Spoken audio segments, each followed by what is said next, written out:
Bienvenidos a la sección número 3 de la serie ¿Habrá mundanalidad en los 144,000 sellados? La segunda etapa de la angustia de Jacob, o tiempo de angustia posterior al tiempo de gracia, inmediatamente antes de la segunda venida de Cristo. Al dedicar algo de tiempo a esta segunda y última etapa del tiempo de angustia de Jacob, y compararla con el tiempo de angustia previo, encontraremos, entre otras cosas, que, número 1, algunos elementos del tiempo de angustia previo se dan también en esta segunda etapa, que es la final. Número 2, algunos de los elementos que se repiten tienen a la vez sus diferencias entre sí, aun cuando se repiten, pero no las diferencias, obvio. 3, algunos elementos o eventos son exclusivos de una de las dos etapas, es decir, solo se dan durante uno de los dos tiempos de angustia, no en ambos. Veamos entonces los elementos que tienen lugar durante el tiempo de angustia de Jacob, inmediatamente antes de la segunda venida de Cristo. En esta ocasión haremos algo distinto que con el tiempo de angustia previo. No leeremos todo el contenido, sino que entresacaremos de los párrafos los elementos propiamente dichos. Después de enlistarlos, los compararemos con los elementos que se dan durante el tiempo de angustia previo, y entonces podremos captar con claridad cuáles de ellos se dan en las dos etapas, cuáles son exclusivos de una de las dos etapas y cuáles se repiten en ambas etapas, pero con sus correspondientes diferencias bien marcadas y por qué. Bien, iniciemos con la descripción que de esos elementos hace Elena G. de White en Historia de los Patriarcas y Profetas, capítulo 18, titulado La Noche de Lucha, página 194 en adelante. Dice así: aunque Jacob había dejado a Padán Aram en obediencia a la instrucción divina, no volvió sin muchos temores por el mismo camino por donde había pasado como fugitivo 20 años antes. Recordaba siempre el pecado que había cometido al engañar a su padre. Sabía que su largo destierro era el resultado directo de aquel pecado, y día y noche, mientras cavilaba en estas cosas, los reproches de su conciencia acusadora entristecían el viaje. ¿Qué tenemos en esta primera sección? Número 1. Tenía muchos temores, página 194. Número 2. Recordaba siempre el pecado que había cometido, misma página. Número 3. Su conciencia le acusaba y le entristecía, misma página. A partir del momento de su encuentro y lugar con el ángel, se da lo siguiente, que en este caso sería el elemento 4 en nuestra lista. El sentimiento de culpa pesaba sobre su alma, página 196. 5. Sus pecados surgieron ante él para alejarlo de Dios. 6. En su terrible aflicción recordaba las promesas del Señor y su corazón exhalaba súplicas de misericordia. Página 196. 7. Debía tener la seguridad de que su pecado estaba perdonado. Página 197. Textualmente dice: si esta hubiese sido una confianza jactanciosa y presumida, Jacob habría sido aniquilado en el acto. Pero tenía la seguridad del que confiesa su propia indignidad y sin embargo confía en la fidelidad del Dios que cumple su pacto. De esta última declaración se desprenden varios elementos, que sería en nuestra lista el 8. Estaba desposeído de toda jactancia y presunción. El 9. Tenía la seguridad de quien confiesa su propia indignidad. Eso puede verse también en la página 99 de Historia de la Redención. 10. Confianza total en el Dios del pacto.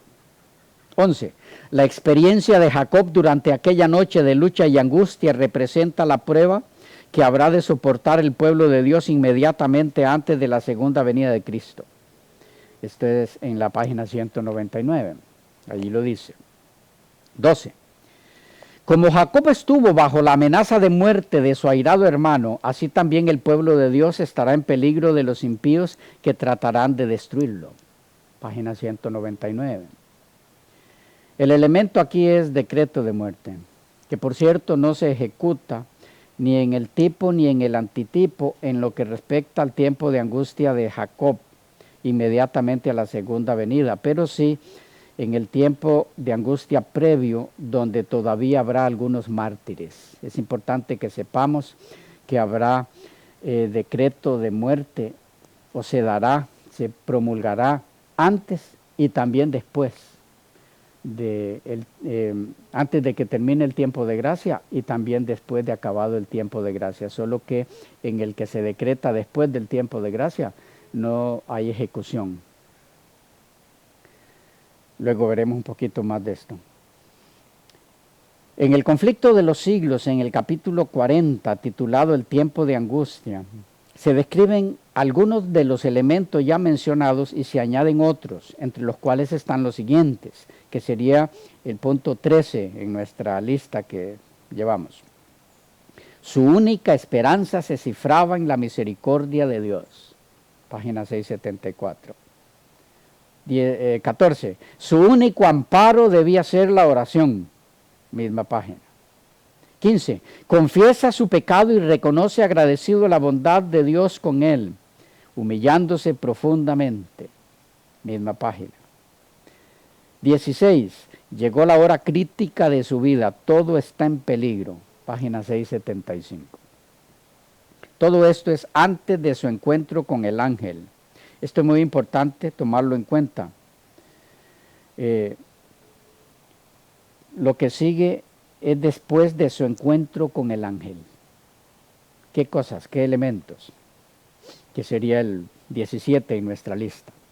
El desconocido, el ángel, hace uso de su poder sobrenatural. Al sentir su toque, el hombre fuerte parece quedar paralizado y cae impotente, tembloroso y suplicante sobre el cuello de su misterioso antagonista. Página 675. 18. Durante mucho tiempo ha sufrido perplejidades, remordimientos y angustia a causa de su pecado. Ahora debe obtener la seguridad de que ha sido perdonado. Misma página. 19. Mediante la humillación, el arrepentimiento y la sumisión, aquel mortal pecador y sujeto al error prevaleció sobre la majestad del cielo. 675. La página. Y 20. Dice, misma página, se aferró tembloroso a las promesas de Dios y el amor infinito no pudo rechazar la súplica del pecador. Bien, nos corresponde ahora sintetizar los elementos que se dan en la segunda etapa de angustia de Jacob, de regreso a Canaán. Número 1, tenía muchos temores. Número 2, recordaba siempre el pecado que había cometido. 3, su conciencia le acusaba y le entristecía. Esto fue antes de su encuentro con el ángel, y lo que sigue es a partir de ese encuentro. El sentimiento de culpa pesaba sobre su alma. Sus pecados surgieron ante él para alejarlo de Dios. En su terrible aflicción recordaba las promesas de Dios y su corazón exhalaba súplicas de misericordia. Debía tener la seguridad de que su pecado estaba perdonado. Estaba desposeído de toda jactancia y presunción.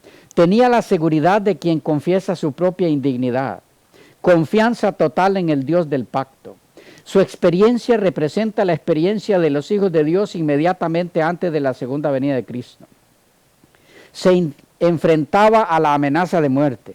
Su única esperanza se cifraba en la misericordia divina. Su único amparo debía ser la oración. Confiesa su pecado y reconoce agradecido la bondad de Dios.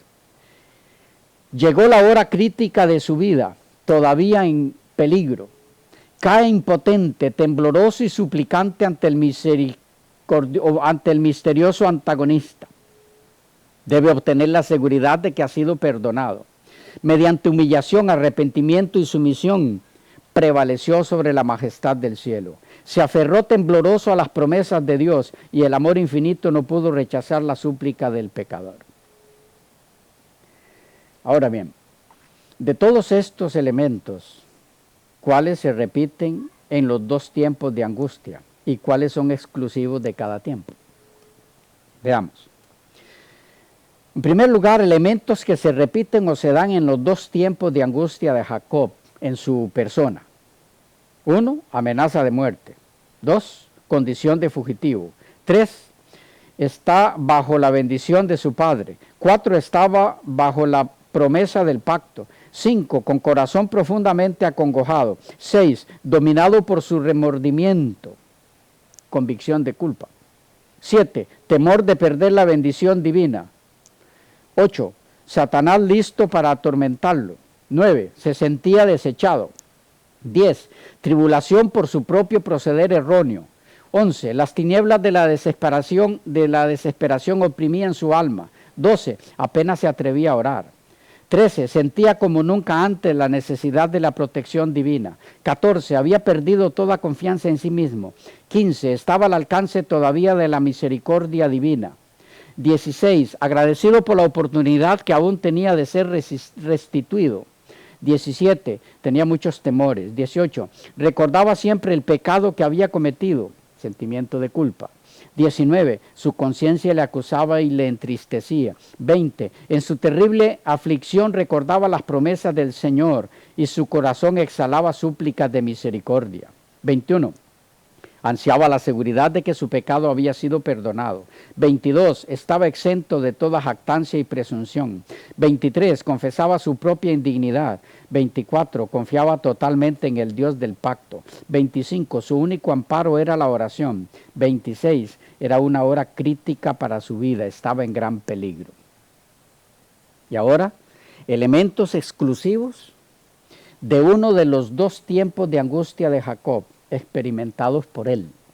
1, estaba lejos de su padre, de su casa. Ese elemento se dio solo en la primera ocasión, porque en la segunda estaba cerca de su casa, estaba de regreso. 2, confesó su pecado. Esto lo hizo en ambas ocasiones, y aquí es importante tomar esto para no confundirse. Repito, confesó su pecado. Esto lo hizo en ambas ocasiones, pero la naturaleza de la confesión fue distinta. Esto lo veremos en un momento, en una sección aparte, a fin de dedicarle el tiempo necesario, porque ese aspecto es particularmente clave para entender la diferencia entre los dos tiempos de angustia y su cumplimiento en el antitipo en los hijos de Dios al fin del tiempo. 3, la visión de la escalera con ángeles que subían y bajaban. Esto solo se dio en la primera ocasión. 4, la lucha con el ser celestial. Esto solo se dio en la segunda ocasión. Bien, hemos visto los elementos que se repiten en la experiencia de Jacob en ambas ocasiones en las que pasó por terrible angustia, como tipo de los dos tiempos de angustia que han de ser experimentados por los hijos de Dios en el tiempo final. También hemos visto que hubo elementos que se dieron solo en una de las dos ocasiones. Ahora bien, esos elementos que solo se dieron en una de las dos ocasiones, ¿nos dan alguna luz, alguna pista para saber cuáles elementos se repiten en ambos tiempos de angustia en el caso de los hijos de Dios en el tiempo final? ¿Y cuáles elementos serán exclusivos de cada tiempo de angustia en esa ocasión? Claro que sí. Acerquémonos un poco más a esto y lo visualizaremos claramente, porque el poder ver eso con claridad nos colocará en una posición bastante favorable a fin de poder captar en cuál de los dos tiempos de angustia finales es que se da lo expresado en nuestra frase en estudio, a saber, el que se consuma la mundanalidad totalmente de la vida de los hijos de Dios, que es al fin y al cabo el propósito de este estudio. Vamos por partes y luego nos será más fácil armar el todo. En primer lugar, hay que decir que nuestra frase en estudio se encuentra en un párrafo que no especifica explícitamente en cuál de los dos tiempos de angustia se da.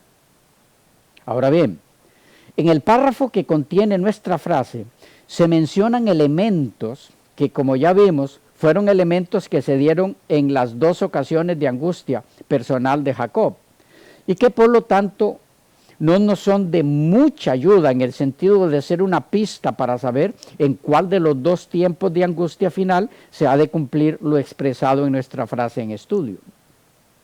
Esos elementos que se dieron en la experiencia personal de Jacob en ambas ocasiones y que también se darán en el antitipo en los dos tiempos de angustia finales y que se mencionan en el párrafo donde está nuestra frase, son, número 1, Dios enviando a sus ángeles para consolarlos y protegerlos en tiempo de peligro.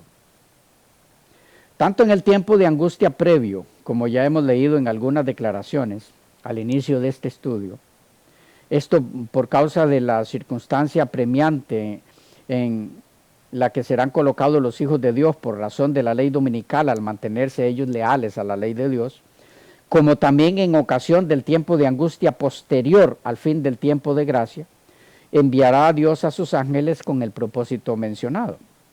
De tal forma que ese elemento no nos ayuda mucho para efectos de saber a cuál tiempo de angustia se refiere nuestra frase en estudio. Dicho en otras palabras, los elementos que se darán en ambos tiempos de angustia finales no pueden ser usados como pistas para saber a cuál de los dos tiempos de angustia se refiere alguna declaración relacionada con ese elemento en el mismo párrafo. Y la protección y consolación de los ángeles es uno de esos elementos. ¿Qué otros elementos hay en el párrafo que nos ayuden en esa dirección? Sigamos buscando. Dice que será un tiempo en que los asaltos de Satanás serán feroces y resueltos y sus engaños terribles. ¿Nos ayuda en algo este otro elemento? No mucho. ¿Por qué? Porque en ambos tiempos de angustia se darán los asaltos feroces y resueltos de Satanás y también sus engaños terribles. Creo que en cuanto a los feroces y resueltos ataques de Satanás, no es necesario demostrar que se darán en los dos tiempos de angustia. Pero en lo que respecta a sus engaños, tal vez sea bueno recordar que lo llevará a cabo en el tiempo de angustia previo con milagros y señales basados en la mentira y también durante el tiempo de angustia posterior al fin del tiempo de gracia. Es evidente que ese engaño continuará también en ese tiempo, puesto que es el método con el cual ha cautivado a los perseguidores del pueblo de Dios, haciéndoles creer que al guardar el día de reposo falso están haciendo la voluntad de Dios, los tiene engañados. Eso por dar un ejemplo de que los engaños de Satanás continuarán o se darán también en el tiempo de angustia durante las plagas. Entonces, ese elemento tampoco nos ayuda mucho a definir con claridad cuál es el tiempo de angustia aludido en el párrafo donde se encuentra nuestra frase en estudio. Hay otro elemento en el párrafo. Sigamos buscando. Dice, su aflicción es grande, la de los hijos de Dios. ¿Nos ayuda en algo para fines de nuestro estudio este otro elemento? No mucho, porque habrá aflicción grande para el pueblo de Dios en los dos tiempos de angustia. Recordemos que en ambas ocasiones habrá un decreto de muerte para los fieles, con la diferencia de que en el tiempo de angustia previo, algunos hijos de Dios morirán debido a ese decreto, mientras que el decreto que se dará en el tiempo de angustia posterior al tiempo de gracia no se podrá consumar o llevar a cabo, debido a que precisamente el día y la hora escogidos para su ejecución es cuando Dios liberará a su pueblo. Pero el punto es que en los dos tiempos de angustia finales habrá gran aflicción para los hijos de Dios y grande en ambas ocasiones. ¿Hay entonces algún otro elemento que nos ubique en el contexto correcto respecto a nuestra frase en estudio? Sí. Hay dos elementos, muy ligados entre sí, por cierto, y uno de esos últimos elementos del párrafo en el que está nuestra frase es fundamental a la vez para entender y ubicar el otro y último elemento. Y al juntarlos, estos dos elementos que están íntimamente entrelazados, nos llevan al punto clave que estamos buscando. El contexto. ¿En cuál de los dos tiempos de angustia ubicar nuestra frase en estudio? La pista principal, a fin de saber cuándo es que es quitada la mundanalidad de los hijos de Dios. Veamos entonces a qué elemento nos referimos. Volvamos a la última parte del párrafo donde está nuestra frase en estudio y los veremos fácilmente. Página 679, conflicto de los siglos. Dice: el amor de Dios para con sus hijos durante el período de su prueba más dura es tan grande y tan tierno como en los días de su mayor prosperidad. Pero necesitan pasar por el horno de fuego. Debe consumirse su mundanalidad para que la imagen de Cristo se refleje perfectamente. Los dos elementos son, número 1, la prueba más dura. Número 2, el horno de fuego que consume su mundanalidad. La prueba más dura es alusión a la experiencia que han de pasar los hijos de Dios durante el tiempo de angustia posterior al cierre de la gracia. Esto porque dicha experiencia les corresponde vivirla sin mediador. Y esto debido a que el juicio investigador ya habrá concluido y con él el tiempo de gracia. Cristo habrá concluido su función de mediador y ahora regresa a esta tierra como rey y juez. Por lo tanto, solo hay dos posibilidades para la interpretación de estos dos elementos. Una, la prueba más dura, que es durante el tiempo de angustia posterior al cierre de la gracia y por lo tanto sin mediador de por medio, la experimentan los 144,000 sellados mientras todavía hay mundanalidad o lo que es lo mismo, pecado en ellos, pecados no confesados y por lo tanto no perdonados. Es decir, experimentan la prueba más dura sin haber sido totalmente limpiados de sus pecados. La otra posibilidad, la prueba más dura, que es durante el tiempo de angustia posterior al cierre de la gracia y por lo tanto sin mediador de por medio, la experimentan los 144,000 sellados después de que se haya eliminado de ellos todo pecado propio conocido y por lo tanto libres de toda mundanalidad o suciedad o pecado en sus caracteres. ¿Cuál de las dos opciones es de la que en verdad se habla aquí? Y es precisamente aquí donde hay que hacer la pregunta que es a la vez el título de este estudio. ¿Habrá mundanalidad en los 144,000 sellados? Según la primera postura, sí. Según la segunda postura, no. ¿Cuál de las dos está en lo correcto? En verdad no es nada complicado dar con la respuesta acertada. ¿Por qué? Porque decíamos que los dos últimos elementos están entrelazados, que no se pueden separar. Y al mirar esto vamos a comprender por qué no es difícil dar con la posición correcta. No debemos olvidar cuáles son esos dos elementos y veremos fácilmente cómo la unión de esos dos elementos es la clave para saber cuál de las dos posturas es la correcta. Primero, volvamos a los dos elementos.